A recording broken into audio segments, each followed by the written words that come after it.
बिस्मिल्लाहिर्रहमानिर्रहीम अस्सलामु अलैकुम वरहमतुल्लाहि वबरकातुहू। आबिद राजी चैनल की तरफ से आज मैं अपने दोस्तों के साथ बहुत ही प्यारी हदीस शेयर करने लगा हूं। उससे पहले मैं अपने तमाम दोस्तों से गुजारिश करूंगा कि अगर आपने अभी तक मेरे चैनल आबिद राजा को सब्सक्राइब नहीं किया तो ज़रूर कर लें ताकि डेली आप तक अच्छी अच्छी वीडियो पहुँच सकें। तो स्टार्ट करते हैं। बिस्मिल्लाहिर्रहमानिर्रहीम। मुर्गे और गधे की आवाज़ सुनते वक्त का जिक्र। सैयदना अबू हुरैरा रज़ी अल्लाह ताला अन्हु बयान करते हैं कि रसूलुल्लाह सल्लल्लाहु अलैहि वसल्लम ने फरमाया, जब मुर्गे की बांग सुनो तो अल्लाह से इसके फजल का सवाल किया करो क्योंकि इसने फरिश्ते को देखा है, और जब गधे की आवाज़ सुनो तो शैतान से अल्लाह की पनाह मांगो क्योंकि इसने शैतान को देखा है। सही बुखारी। फिर सुन लें।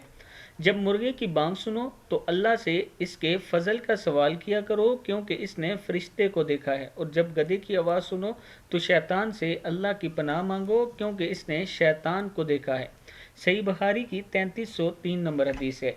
इस पर ख़ुद भी अमल करें और आगे अपने दोस्तों के साथ इसको ज़रूर शेयर किया करें। अस्सलामु अलैकुम वरहमतुल्लाहि वबरकातुहू।